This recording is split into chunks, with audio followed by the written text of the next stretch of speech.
आइए आज हम लोग फ्यूचर टेंस में प्रवेश करेंगे और फ्यूचर को इंडिकेट शैल और will say he future indicated होता है। फ्यूचर का कोई भी टेंस रहेगा तो उसके साथ शैल और विल का यूज तो होगा। तो आई और वी के साथ शैल और अदर के साथ हम विल का यूज करते हैं। बात आ गई पैसिव वॉइस की। तो पैसिव वॉइस में मैंने आपसे कहा था कि हम बी का फॉर्म यूज करते हैं।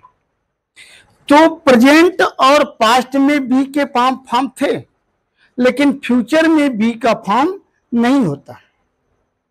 मॉडल में बी का फॉर्म नहीं होता।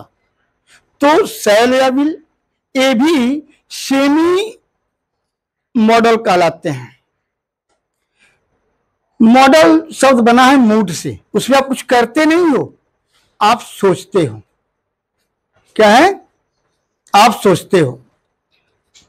तो अदर के साथ विल।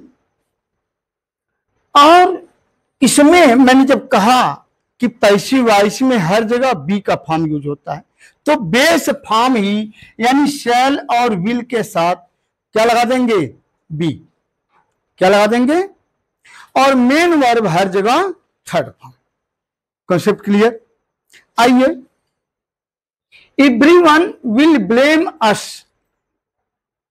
सभी लोग मेरे ऊपर आरोप लगाएंगे। तो अस क्या है? ऑब्जेक्ट है ना, और हम ऑब्जेक्ट को बनाते हैं सब्जेक्ट। तो अस का नॉमिनेटिव केस क्या हो गया? वी। आइए हम यहां लेते हैं वी। अब हम अभी मैं कहा आई और वी के साथ शैल। शैल तो रहेगा फ्यूचर इंडिकेट करने के लिए। तो वी के साथ क्या आ गया? शैल। और तुरंत लगाएंगे बी। यदि नॉट होता तो यहीं पर हम लगा लेते शैल नॉट बी। क्यों?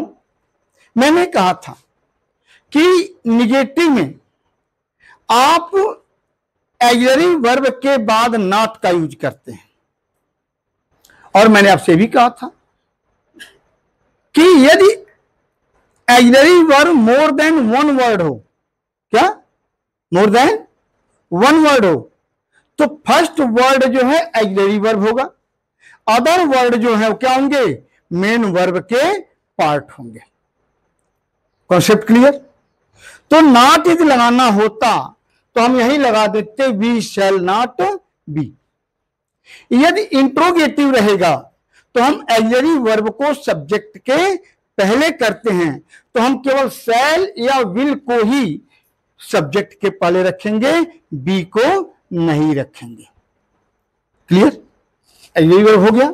अब क्या चाहिए? Main verb. कौन सा कार्य हो रहा है? ब्लेम। तो इसका थर्ड फॉर्म क्या हो जाएगा? Blamed. We shall be blamed. अब तो कुछ बचा नहीं। बाई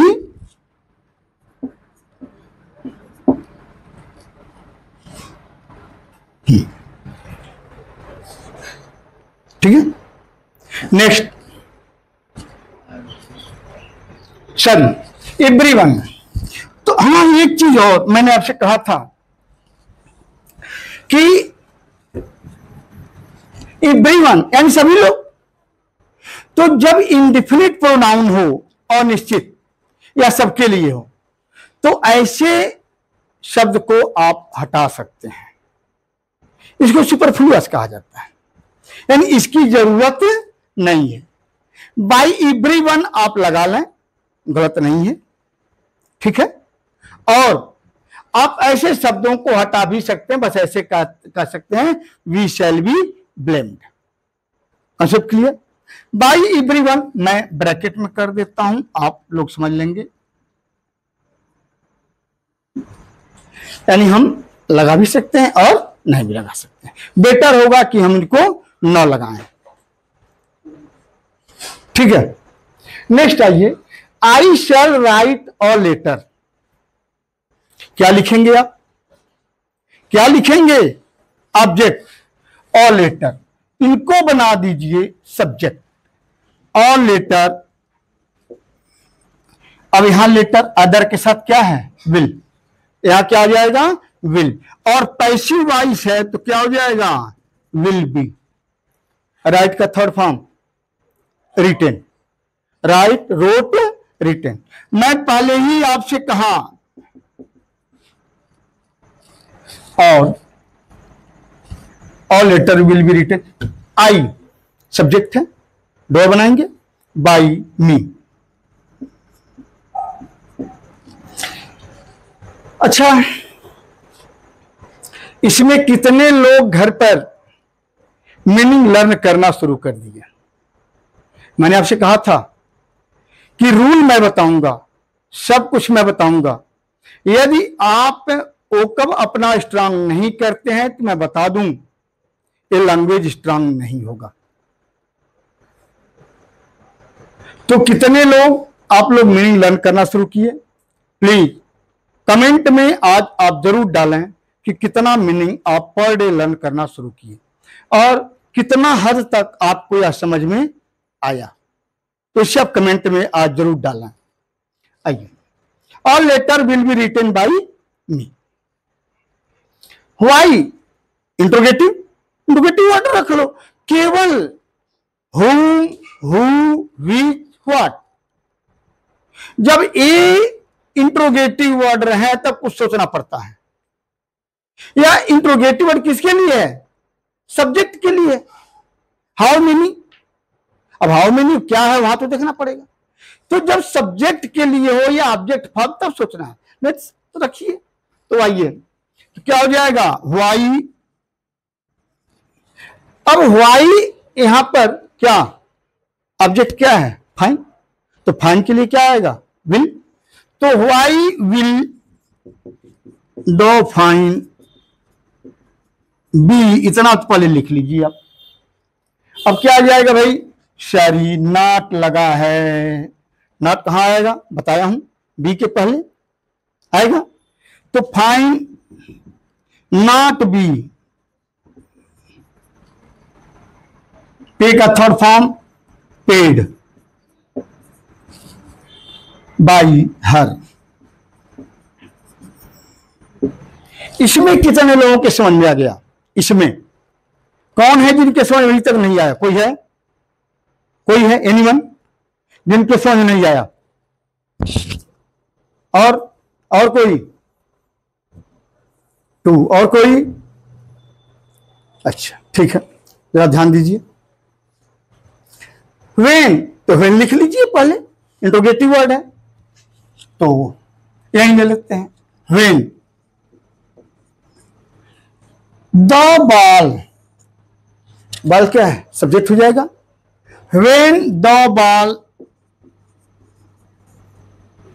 सॉरी वेन लगा तो अब क्या आएगा, एडजेक्टिव वर्ब। द बॉल के अनुसार क्या है, adjective verb, will. When will the ball, फिर आ गया क्या, बी। क्लियर। वर्ब का थर्ड फॉर्म थ्रो का, थ्रोन बाई यू।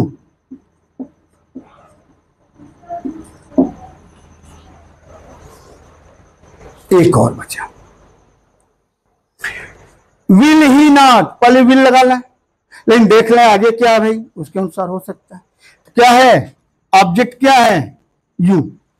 तो यू का नॉमिनेटिव केस भी यू होता है, और यू के साथ हम क्या यूज करते हैं, विल। क्या यूज करते हैं, वैसे ही रह जाएगा।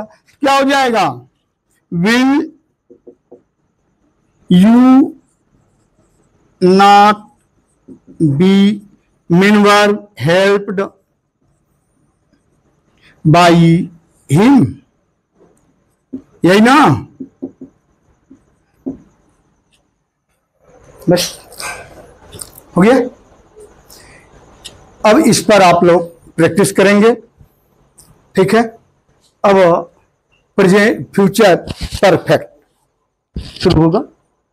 तो आज यहीं तक आप लोग इसे देखें, अधिक से अधिक प्रैक्टिस करें। जब तक आप प्रैक्टिस नहीं करेंगे मेरा सारा परिश्रम बेकार है।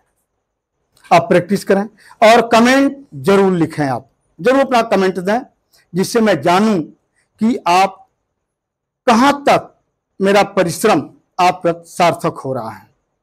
यदि कोई भी लड़का कुछ हद तक सफल होता है तो हमें खुशी होगी। थैंक्स।